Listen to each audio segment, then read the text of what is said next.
Hello everyone, এইটো purple colour actually এজোৰ মোৰ উকা মেখেলা চাদৰ আছিল যেটো মিক্স পাট বুলি কোৱা যায় যে তেনেকুৱা ধৰণৰ তো দুবাৰমান মই পিন্ধিছিলোঁ 3 বছৰমান হ'ল এইজোৰ মেখেলা চাদৰ মোৰ তাত থকা তাৰ পিছত ভাবিলোঁ মই কিবা এটা বনাম সেইকাৰণে এনেকৈ থৈ দিলোঁ তো থৈ দিয়াৰ পিছত পুতুককে একেদিন মই মানে ফেসবুক বা এনেকৈ ইউটিউবত বহুত ৰিবন এমব্ৰইডাৰী দেখি আছো কৰা আজিলৈ কৰা নাছিলোঁ তো ভাবিলোঁ মই ইয়াতে ৰিবন এমব্ৰইডাৰী কৰি চাও কেনেকুৱা লাগে নাজানো বাৰু সেইকাৰণে ষ্টাৰ্ট কৰি দিলোঁ এয়া ফুল কেইপা যে দেখিছে ৰিবনৰ লগত বনোৱা হয় ৰ'জ তো এই ৰ'জ কেইপা মই আগতীয়াকৈ বনাই লৈছোঁ মই এই ৰ'জ কেইপা কেনেকৈ বনাইছোঁ সেইটো মই শৰ্টছ ভিডিঅ'ত বা ৰিলছত দেখুৱাই মেখেলা চাদৰযোৰ প্ৰায় মোৰ বনোৱা হৈছে এইটো লাষ্ট মোৰ ডিজাইনটো আছিলে তো সেইকাৰণে মানে ভিডিঅ' এটা কৰি ৰাখোঁ বুলি তো ডিজাইনটো এইখিনি লাষ্টৰখিনি মই ডিজাইন মানে দেখুৱাব ওলাইছোঁ ফুল কেইপা মই এনেকৈ ধুনীয়াকৈ মিলাই লৈছোঁ মিলাই লৈ তাৰপিছত আঠা লগাই দিম এয়া B7000 যেটো আঠাটো আছে যে সেইটো মই লগাই দিম লগোৱাৰ পিছত সেইটো শুকুৱাৰ পিছতে মই ফ্ৰেমটো লগাই লৈছোঁ লগাই লৈ প্ৰথমতেতো মই আৰু অলপ ডিজাইন আছে সেই ডিজাইনখিনি এই লাইনডাল দেখিছেনে সেই লাইনডালত মই পাতৰ ডিজাইন দি দিম প্ৰথমতে গ্ৰীণ কালাৰৰ সৰু ৰিবনটো লৈ লৈছোঁ আৰু সৰু ৰিবনটো লৈ মই এনেকৈ পাতৰ ডিজাইন বনাই যাম তাৰপিছত এটা সাইডেটো মই এনেকৈ গ্ৰীণ কালাৰ ৰিবনৰ লগতে পাতৰ ডিজাইন বনাইছোঁ আৰু নেক্সট সাইডৰটো এইটো এক্ৰিলিকৰ 3D লাইনাৰ যে থাকে সেই লাইনাৰটোৰ লগত পাতৰ ডিজাইন বনাম এয়া প্ৰায় গ্ৰীণ কালাৰৰ লগত ৰিবনৰ সেইটো কমপ্লিট হৈ যাব বেছি টাইম নালাগে একদম সহজতে বনাব পাৰি ডিজাইনবোৰ ৰিবনৰ এমব্ৰইডাৰী কৰিও খুব ভালে লাগিছে আগতে মই টেবুল ক্লথৰ কাৰণে বনাইছিলোঁ কিন্তু মেখেলা চাদৰ ফাৰ্ষ্ট টাইম বনাইছোঁ সেইটো কাৰণে হয়তো অকণমান অলপ পালত ভুল হ'ব পাৰে কিন্তু এইটো ফাৰ্ষ্ট টাইম হয় মই মেখেলা চাদৰত বনোৱা ইয়াৰ পিছত যেটো মই কলোৱে যে আপোনালোকক লাইনাৰ দি হেইটো পাতৰ ডিজাইন বনাম এটা সাইডে মানে মই ৰিবনৰ ডিজাইনটো ৰাখিছোঁ আৰু এটা সাইডে লাইনাৰৰ লগত এনেকৈ পাতৰ ডিজাইনটো দি দিম আৰু শুকুৱাৰ পিছতে মই ষ্টন লগাই দিম এইটো যেটো মই এনেকৈ পাতৰ ডিজাইনটো দিছোঁ যে লাইনাৰৰ লগত তাৰ ভিতৰত মই ষ্টনৰ ডিজাইন দি দিম এয়া লাইনাৰ দি অকা হৈ গৈছে এবাৰ মাজত আঠা লগাই ষ্টনৰ ডিজাইনটো দি দিম তাৰ পিছতে আৰু এটা কাম থাকিলে এইটো যে দেখিছে আপোনালোকে ফুলটো অকল মই আঠা লগাইছিলোঁ ন তো সাইডে সাইডে আঠা লগাইছোঁ আৰু মাজৰখিনিত মই সূতাৰে এনেকৈ চিলাই দিছোঁ যাতে সহজতে মানে খুলি নাযায় বা ফুলটো ওলাই অহাৰ চান্স নাথাকে সেইটো কাৰণে মই এনেকৈ সূতাৰে চিলাই দি দিছোঁ চিলোৱা হোৱাৰ পিছতে এয়া মই ষ্টনটো লগাই দিম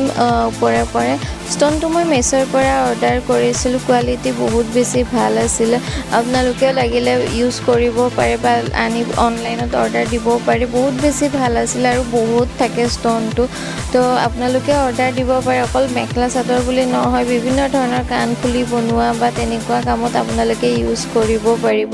আজিকালি যিহেতু ক্ৰাফটৰ কাম বহুতে কৰে ঘৰতে ধুনীয়া ধুনীয়া ইয়াৰৰিংছ এনেকুৱা বনাই পিন্ধে নিজে তো আপোনালোকে সেই হিচাপত অনলাইন অৰ্ডাৰ কৰি বনাই ল'ব পাৰিব বহুত বেছি ভাল আছিল ষ্টনৰ কোৱালিটিটো ইয়াৰ পিছত মই এনেকৈ গোটেইখিনিতে ডিজাইনটো এই ডিজাইনটো যে আপোনালোকে দেখিছে এইটো মই মেখেলাৰ তলৰ ফালে আৰু চাদৰৰ লুজত মই এনেকৈ এটা সাইডত দি দিছিলোঁ আৰু এইটো হ'ল চাদৰৰ আপোনাৰ এটা সাইডৰ ডিজাইন এইখিনি বাকিখিনিতো গমেই পাইছে এই ফুলবোৰ এনেকৈ গোটেইখিনিত মই আঠা লগাই দিম এইটো অকল এটা সাইডৰ যেটো চাদৰৰ ওপৰৰ ডিজাইনটো থাকে যে সেইটো ডিজাইনটো হয় এইখিনি গোটেইখিনিতে মই ডিজাইনটো এনেকৈ দি দিলোঁ তাৰপিছত মই ফ্ৰেমত ফিটিং কৰি লৈ পাতৰ ডিজাইনটো দিম প্ৰথমতেতো ফুলকেইটা ইয়াতেও মই চিলাই লৈছোঁ তাৰপিছতে মই পাতৰ ডিজাইনকেইটা দি দিম আপোনালোকে শেষলৈকে ভিডিঅ'টো চাই থাকক একদম চিম্পুলত বনাব ট্ৰাই কৰিছোঁ সকলোৱে যাতে বুজি পায় ডিজাইনটো কেনেকুৱা হৈছে আৰু কমেণ্ট কৰি জনাব কেনেকুৱা লাগিছে আৰু যদি ভাল লাগিছে লাইক আৰু শ্বেয়াৰ কৰি দিব লগতে যিসকলে ইউটিউবত চাই আছে ছাবস্ক্ৰাইব কৰি দিব আৰু যিসকলে ফেচবুকত চাই আছে ফ'ল' এটা কৰি দিব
ডিজাইনটোৱে দি দিছোঁ, ডাঙৰ ফুলৰ ডিজাইনটো দিয়া নাছিলোঁ। তো আপোনালোকৰ কেনেকুৱা লাগিছে জনাব। বাকীখিনি এইখিনি হোৱাৰ পিছতে মোৰ মেখেলা চাদৰযোৰ কমপ্লিট হৈ গৈছে। এয়া চাই ল'ব পাৰে আপোনালোকৰ কেনেকুৱা লাগিছে প্লিজ কমেণ্ট কৰি জনাবচোন। ফাৰ্ষ্ট টাইম মই এনেকৈ ৰিবন এম্ব্ৰইডাৰী কৰিছিলোঁ। তো আজিলৈ আহিছোঁ, বাই বাই।